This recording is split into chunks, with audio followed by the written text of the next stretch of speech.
ও আচ্ছা চলে আসি আর এলাকা তারে বুঝছেন নি হ্যাঁ আঙ্গ ভাই বেড়া তারা করলো এলাকার কাকা বাতি যা ওই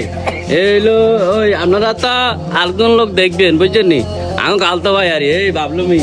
তোরা খাইছো কি কালতো ভাই কি অবস্থা আছে ইনশাআল্লাহ ভালো আছি ভালো নেই? আগের চেয়ে ভালো আছি আগের চেয়ে ভালো আছে দেখছেন নি আগের চেয়ে ভালো আছে আলহামদুলিল্লাহ এলাকা আর এখানে আছে মিঠা টিটে আছে বুঝছেন নি আবার তো হলাই আঙ্গ বেড়াল কাকা কি হ্যাঁ ভালো লাগতে হয়েছে ভাল লাগছে না কবে যাবেন দেশে হ্যাঁ এলো ইয়া আমাদের এলাকায় বিভিন্ন ব্যবসায়ী আমাদের মানুষ নাকি আবার গালিয়ে গেল নাই এই কি আর কি অবস্থা আলহামদুলিল্লাহ সবাই এলাকার জন্য দোয়া করবেন হ্যাঁ এলাকার ভাই বেড়া তো হলার মিডেন নাতি